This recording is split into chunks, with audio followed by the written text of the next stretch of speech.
Hi, my name is William Urey, and it's a real pleasure to be able to be with you this morning and to follow these very distinguished speakers. And what I want to talk to you about is a question that I've had probably ever since I was young, which was, how are we human beings going to live with each other, with our deepest differences?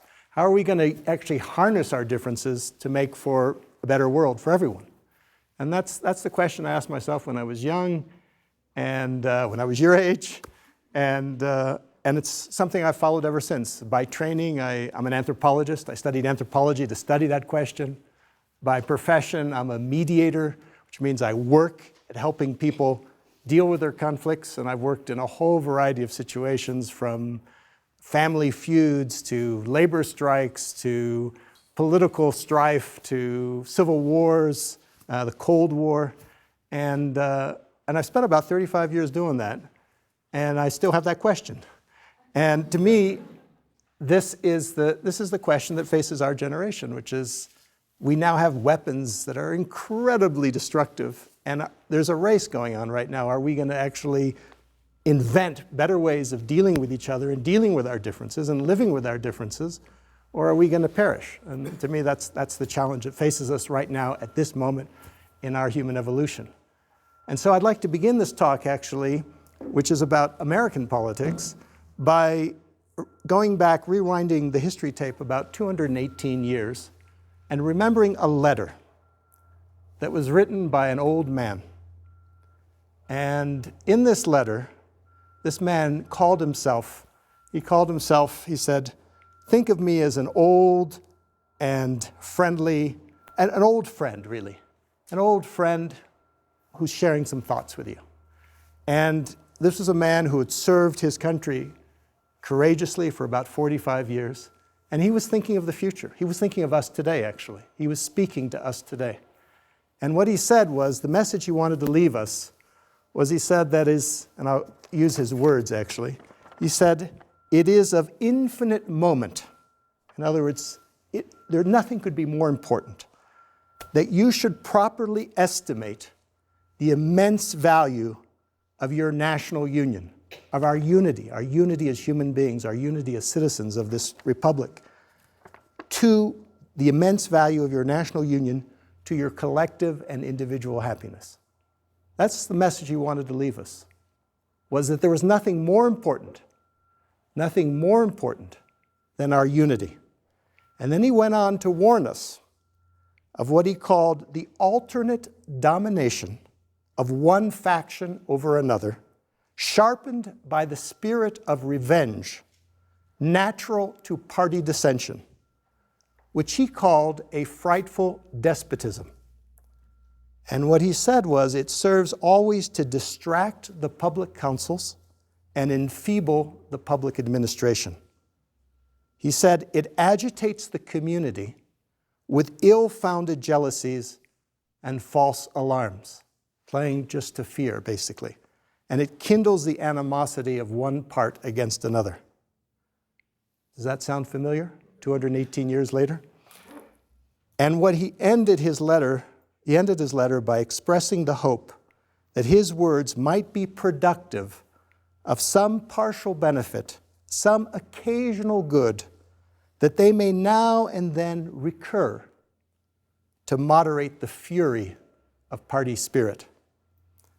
And as you may have guessed, that man who called himself an old and affectionate friend was none other than George Washington. At the very end of his presidency, the first presidency of this country, that was his basic message to us. And so my hope is that we can reach back to that wisdom. Let his words, that wisdom, come into the present moment and see if we can temper the fury of party spirit. And to me, what I'd like to do then now is, for a moment, is roll the tape of history about 200 years to 1999, when I was privileged and invited by Mark Gerzon, our friend here, to participate as a facilitator in a bipartisan congressional retreat that was held in Hershey, Pennsylvania, place of Hershey candies. And There were about 200 members of Congress and their families who came up by train from Washington, D.C.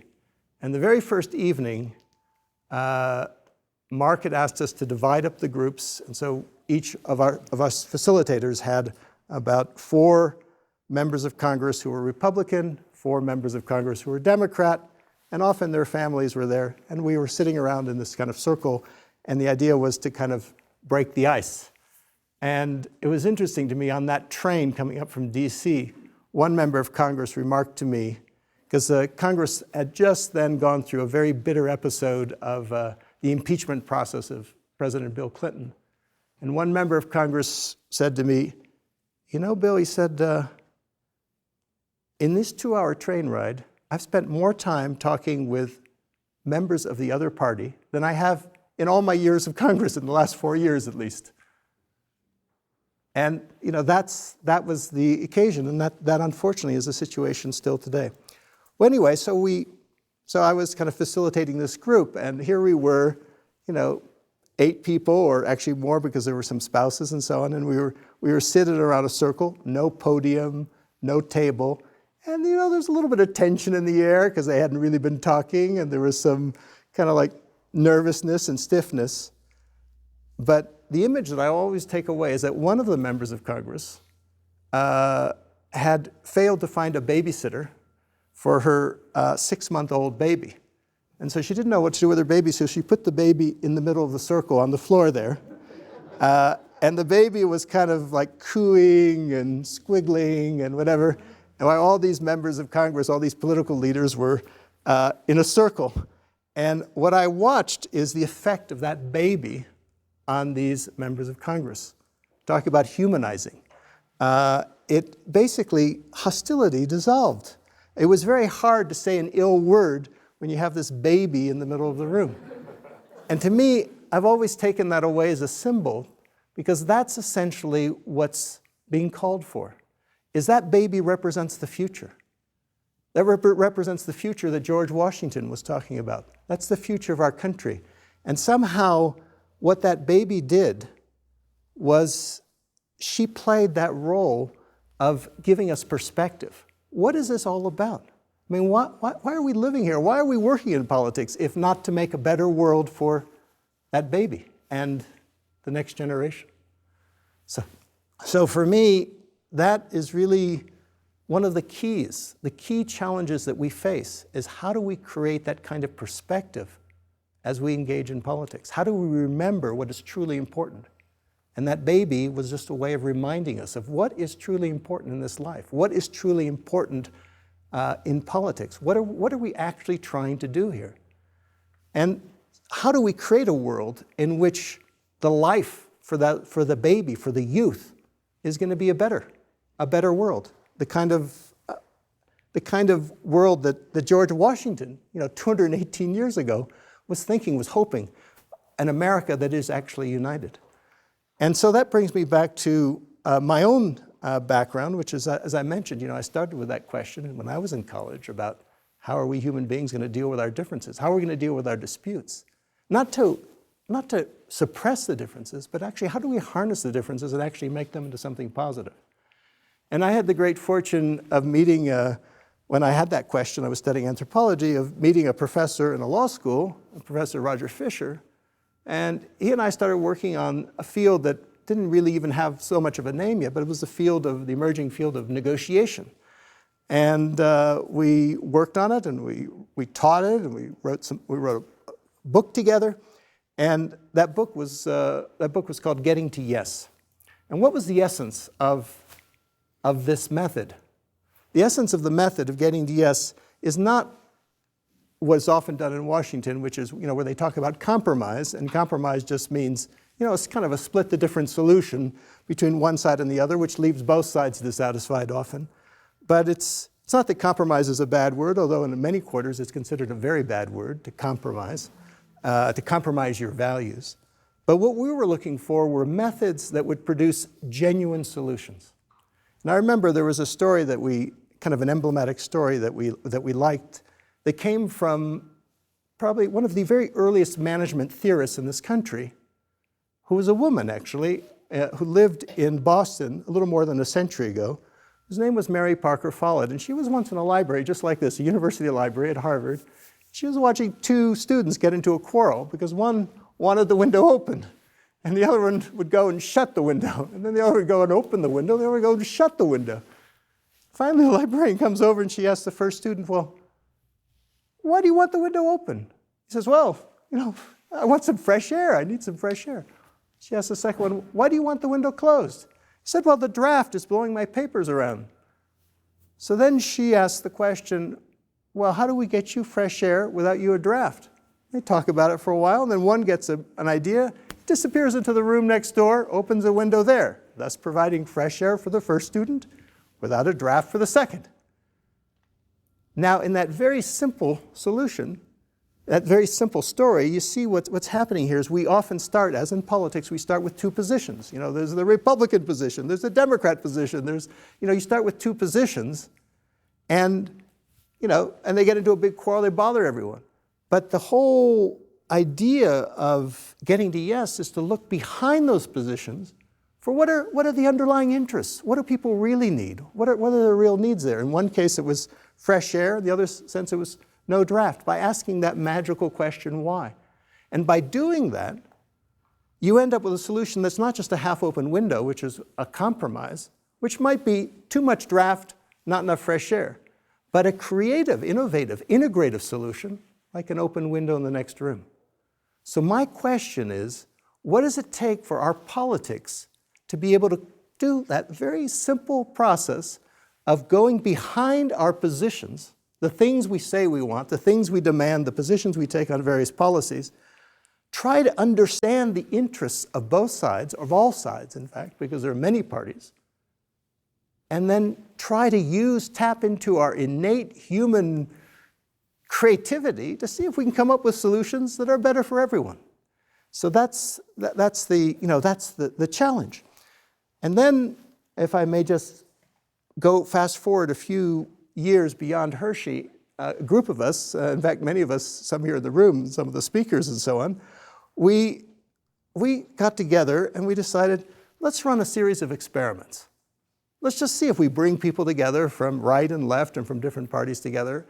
And we called them initially, they were called the Gold Lake experiments. And Gold Lake is a place not too far from where we're speaking right now, up here in the foothills and up in the mountains. And we decided to do an experiment where we'd bring together, the first one, as I recall, was we brought together 25 or 30 leaders of mass movement organizations, right, left, that were clashing with each other, attacking each other bitterly in the press and in their direct marketing campaigns, organizations like the Christian Coalition, like Common Cause, like Move On, like the American Conservative Union, like Americans for Tax Reform, people who wouldn't be caught dead being in the same room together. And somehow, through some miracle, we were able to invite them up here in Colorado, up in the mountains. And thankfully, the weather cooperated, and we got a huge snowstorm, and it socked everyone in. So even when they got in there and they saw who was in the room, they couldn't flee because there was no way to leave Gold Lake. So we were there for about 3 or 4 days, and we were in a lodge that was pretty much like this room right here. And it was even hard to go outside to get to your cabin. So everyone was basically in this lodge for the 4 days. So we were trapped like hostages, having to actually deal with each other and live with each other. And we started, that's what I call, in negotiation to be one of the great fundamentals, foundations of negotiation, is the ability to go to the balcony, to get some perspective, to keep your eyes on the prize. It's almost like you're negotiating on a stage. Part of your mind goes to a mental and emotional balcony where you can kind of see what's important. That baby, for example, in that room reminded people of what's important. What is really important here? Is it really to clash with each other, or is it to actually solve the problem and move forward? And Gold Lake was like a giant balcony. It was up in the mountains. Everyone had some perspective. And on that balcony, what did we begin to do? We began to listen to each other. We went around and asked questions like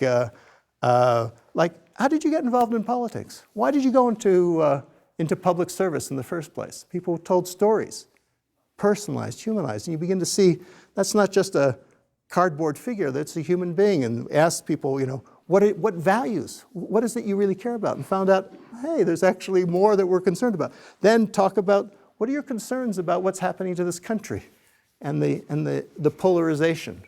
What are your worries for the future, for the next generation, and so on? Anyway, out of that listening, we began to kind of reframe the picture. People began to see things very differently, and I'll just give you one example that came out of that was the head of one of the heads of Move On, the head of the Christian Coalition, who incidentally were both women leaders. I saw them. They were off in a corner there talking with each other and talking about various issues, including women's issues and so on, but other issues as well. And then, lo and behold, just as one little tidbit, a few weeks later, they're back in Washington. There was a bill up in the Senate that was being debated. It looked like it was going to pass. It was about creating a private internet, like a second internet that was going to be private.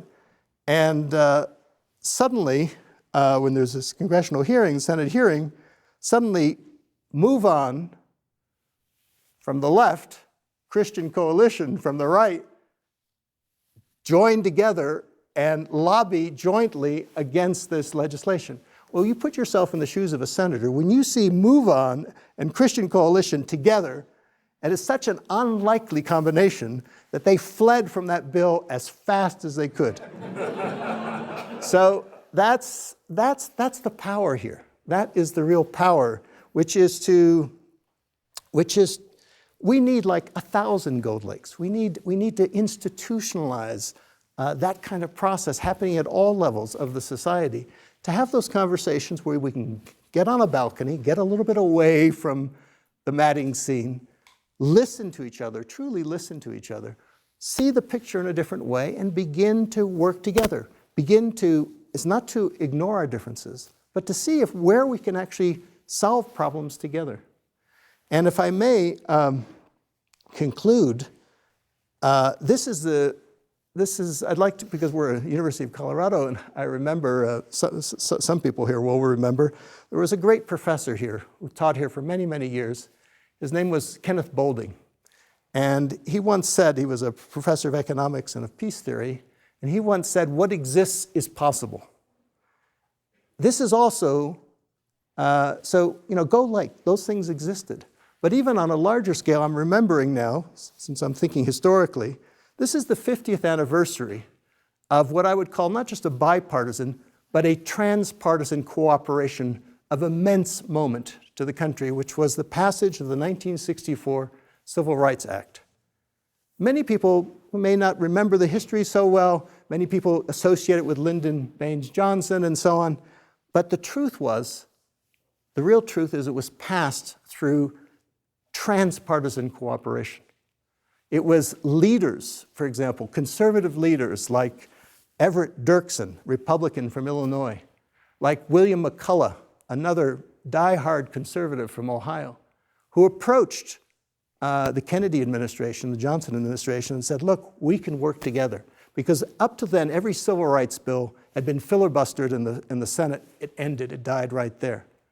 But when people from all sides of the political spectrum were able to reach agreement, able to share credit, which is very important in Washington. There's an old saying that there's no limit to how far you can go in that city if you're willing to share the credit. And they were able to share the credit, and lo and behold, when it came to passing that bill, what was the key to passing the bill? It wasn't just the Democrats. It was the Republicans. 27 out of 33 Republican senators voted for that bill, far more proportionally than the Democrats. It was more than just kind of bipartisan compromise. It was realizing for the unity of this country, for the justice of this country, we had to right this great historic wrong. And that was the Civil Rights Bill of 1964. So I just want to leave you with, the fact that it's happened before, it can happen again. There's nothing stopping us. It just takes us going to the balcony, listening to each other, reframing, and I invite you to join us all in this grand adventure. Thank you.